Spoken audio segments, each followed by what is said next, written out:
Salve família encarada, aqui quem fala é o Davi, seja muito bem-vindo ao nosso humilde canal. Meus irmãos, quando a gente faz alguns vídeos aqui criticando o ex-presidente Bolsonaro, né, agora ex-presidente, muita gente acha que a gente é petista. Mas não é o caso, meus nobres e queridos irmãos. A gente é nacionalista, assim também como se classificava Dr. Enéas, Dr. Batista Vidal, Adriano Benayon e tantos outros nacionalistas, né? Inclusive recentes, que sempre dizem isso. Olha, eu sou nacionalista, eu sou pelo meu país. Essa ideologia, essas ideologias de esquerda e direita só servem na verdade para apresentar à população uma falsa mudança. E no cenário internacional você vê os dois trabalhando exatamente iguais. Eu não tenho nenhuma fé no PT e não posso ter, e acredito que qualquer um desperto também deve compartilhar do mesmo sentimento, meus irmãos, porque embora a mídia fique falando novo governo, não tem nada de novo governo. É o governo velho voltando de novo, as práticas antigas voltando. É quase, meus irmãos, como se o bandido voltasse à cena do crime. É isso que a gente está presenciando. E eu encontrei uma matéria da Rede Globo, bem antiga, que eu quero assistir junto com vocês, para que você também que está iludido, né? Não, vamos dar uma chance, vamos ver. Eu vou dizer para você aqui, vou ser bem sincero, família, não é sendo pessimista, mas desse mato aí não sai coelho, não vai sair nada de bom. Muito pelo contrário. E essa matéria aqui, que hoje a Rede Podre deleta, né? Tá banindo dos canais. Eu vou colocar aqui sobre o risco de levar strike. Caso isso aconteça, eu vou postar no canal 1. E os nossos vídeos, coloco outra pessoa para narrar, como eu já fiz de outras vezes, né? Que isso aconteceu, porque é um risco muito grande apresentar esse vídeo que eu vou mostrar para vocês, porque a Rede Globo tá banindo ele mesmo, porque foi matéria do Fantástico, mostrando a realidade do PT, né? Quem é o PT. Os crimes, inclusive homicídios, que foram cometidos durante o período de guerrilha e até depois. E a Globo fez esse especial, né? A Globo nunca foi a favor de ninguém. Muita gente pensa assim, a Globo é a favor do PT. Não, a Globo é a favor dela mesma. Ela não é a favor de quem a assiste, ela não é a favor de quem é fã, ela não é a favor de direita nem de esquerda, ela é a favor dela mesma. Ela apoia o lado que for melhor para ela, como muita gente tem feito, né? Agora vocês vão ver muita gente pulando do barco. Principalmente eu tive umas informações aqui que quase saía, agora se não for mentira da grande mídia, mas alguns comentaristas falando que quase saía a prisão do Bolsonaro, né? O primeiro inquérito mesmo, que poderia levá-lo para a cadeia, mas faltou uma coisinha lá, eu não sei que coisa é essa, mas eu creio que isso vai acontecer. Então você vai ver, se isso realmente se concretizar, você vai ver muita gente pulando fora do barco. E nós, meus irmãos, aqui a gente segue a verdade, não lados políticos, tá certo? Então, com essa matéria aqui, vou colocar ela grande aí, eu vou estar vendo aqui no celular, mas vou colocar grande aí para você ver, né? Vamos ver juntos aqui, foi matéria do Fantástico, tá certo? Vamos lá. Acusados de traição, militantes políticos acabavam assassinados pelos próprios companheiros de partido. Eram os chamados justiçamentos, execuções determinadas em julgamentos sumários sem direito à defesa. Um homem que participava desses tribunais resolve contar suas histórias. Casos de um passado doloroso que só agora vem à tona. Você mata o seu amigo, você entrega seu pai e sua mãe. É isso que faz a guerra. Já utilizados em outros momentos da história brasileira, os chamados justiçamentos de militantes são retomados no início dos anos 70. É quando entra em declínio a guerrilha urbana contra o governo militar, implantado em 64.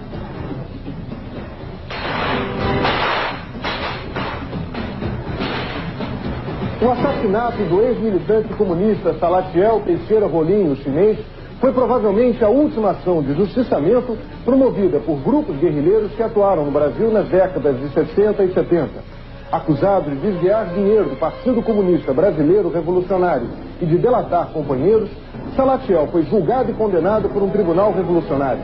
A sentença foi cumprida na manhã do dia 22 de julho de 1973. A repressão baseada na tortura prende e mata os principais líderes guerrilheiros. O medo das delações aumenta nas organizações clandestinas. Um dos primeiros a ser justiçado é Carlos Alberto Maciel Cardoso, o Juca. Aqui uma pausinha aqui, família. Você está ouvindo matéria da Rede Podre, né, fazendo um estilo de documentário no Fantástico, deixando claro que o Partido Comunista eliminava os seus próprios e torturava essas pessoas. Depois queriam jogar na culpa de quem? Do governo militar, quando que era muitas vezes eles mesmos que faziam isso. Segundo, eu vi segundo a própria Rede Podre, eu vi uma censura, já nesse trecho alguém postou também essa mesma matéria no Facebook, foi inclusive de lá que eu peguei, e esse vídeo estava com restrição, dizendo que era mentira, que empresas checadoras de dados já tinham checado e viram que isso aqui é mentira. Aí eu pergunto, quem são essas empresas e quais são o interesse dela?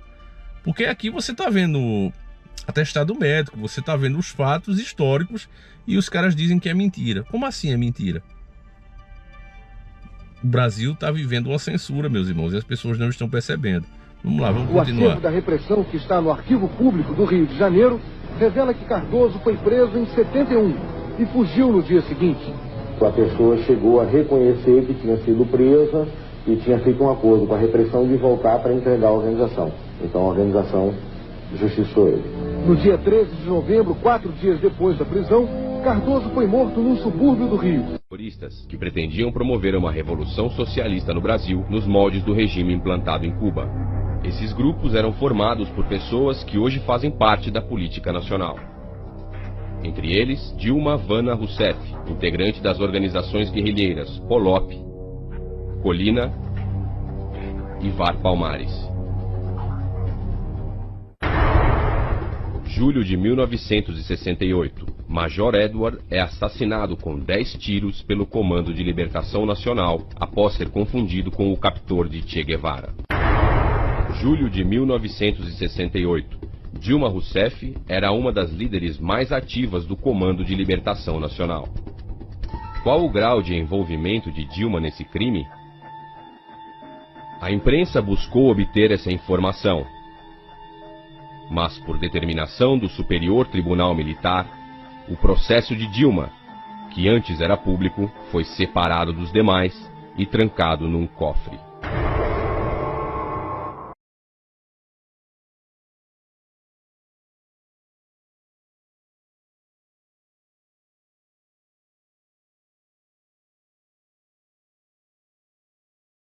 Meu treinamento foi na Floresta da Tijuca. O João Lopes Salgado, que é ex-militar, treinou todo mundo. Pegou umas balas de INA, era a metralhadora que a gente usava, do Exército. A gente roubava nas guaritas, aqui no Leblon, entendeu? Bom, nós temos que fazer uma ação de propaganda armada que mobilize o povo, mostrar que é viável tomar em armas, desmoralizar um governo. Era o triunvirato. Acabado o tratamento, fui para Cuba. Não sei quanto tempo. Fiquei o treinamento todo e fiquei esperando lá o passaporte falso da organização para poder sair de Cuba. Aí acabou chegando o passaporte falso em Praga. Eu fui para Praga, troquei o passaporte cubano e peguei o brasileiro falso. Meus amigos eram todos comunistas, né? A gente botava para quebrar o movimento social de tomada do poder, é isso que nós queríamos, e transformação daquilo em socialismo. E que nós não éramos exatamente contra a ditadura, nós éramos contra a ditadura militar burguesa, mas nós éramos a favor da ditadura do proletariado. Isso ninguém diz, mas tem que dizer, faz parte da nossa história. Nós éramos bem esquerdistas dentro da organização, nós éramos bem esquerdistas.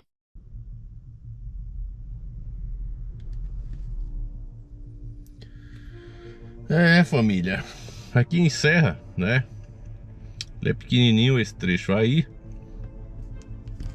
mas você vê que essa tal dessa guerrilha que eles faziam e esse movimento, meus irmãos, não era diferente do que o Osama Bin Laden fazia por lá, não. Só por uma proporção menor, né? Nacional. Mas é isso. Aí eu vejo muita gente iludida, né? Achando que pessoas que têm esse passado, que têm essa origem, que não querem debater assunto nenhum, o negócio deles é censurar a tua opinião, é criminalizar a tua opinião.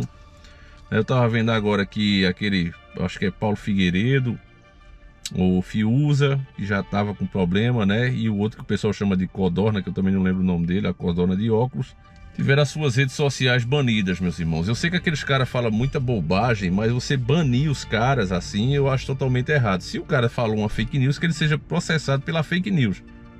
Né? Vamos dizer que o cara disse, olha, o céu é laranja, pronto, o céu é laranja, mentira, vou processar ele especificamente porque no dia tal hora, em tal rede social, ele disse essa mentira aqui, convenceu muita gente a isso, ele está sendo processado por isso. Mas tirar as redes sociais do cara, calá-lo, silenciá-lo, meus irmãos, isso é coisa de tirano. E vocês já imaginam quem está fazendo isso. Então essa polarização, meus irmãos, ela está permitindo que nós ataquemos nós mesmos.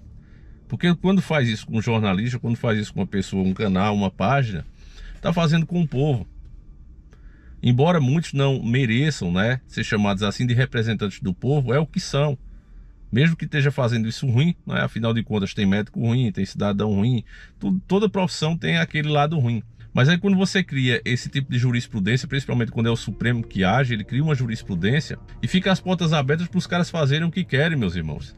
Essa corrupção desenfreada no Brasil, essas pessoas de mau índole, que a gente já percebeu isso, quantas vezes a gente já falou aqui, ó, o problema do Brasil é que as leis, a maioria das leis são criadas por bandidos. E basta você olhar o passado dessa gente, principalmente desse atual governo, que você vê exatamente isso. Então como é que a gente pode ter esperança que pessoas que têm justamente um passado desse e que já tiveram a oportunidade de administrar o país possam fazer algo melhor? Muito pelo contrário, meus irmãos, é crise em cima de crise. Se hoje, cada 6, 8 reais que a gente coloca no bolso, suado, trabalhado, só compra uma mixaria, né? Ele poderia, mais ou menos, os 10 reais que você coloca no bolso, compra só 2. Porque 8 é para pagar a dívida. Então ele poderia comprar 4 vezes a mais, né? Se a gente não devesse tanto, ou seja, se esses corruptos não parassem de entregar a nação.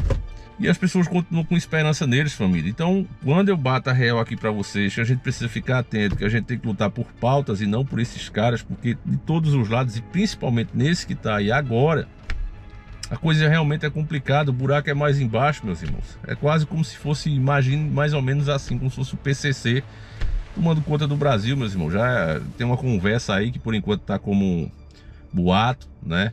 Mas que o próprio PCC já pensou em se tornar, ou quer se tornar, um partido político. Então, meus irmãos, e não é impossível. Veja aí a história do próprio PT, né? O que é que fez o partido ser o que é, de onde ele sai, qual é a origem. Então, meus irmãos, a gente realmente está numa situação complicada, né? E enquanto o povo fica nessa, faz o L, a outra faz a Arminha, e fica essa briga, a gente não vê o que é que os caras estão fazendo realmente que prejudica o país e fica nessa. Os fatos estão aí, né? E cada vez vai ser mais difícil você ver vídeos como esse. E eu realmente ainda estou tentando aqui usar o nosso espaço para isso, para conscientizar as pessoas, mas é difícil. A gente vê que perde alcance, você vê que as pessoas não são notificadas e é realmente complicado. Então eu peço que você que entende, família, a luta, e que entende que não se trata de esquerda nem de direita, você passe esse vídeo adiante, que você compartilhe, que você converse sobre isso com seus amigos, porque é necessário, família, mais do que nunca é necessário.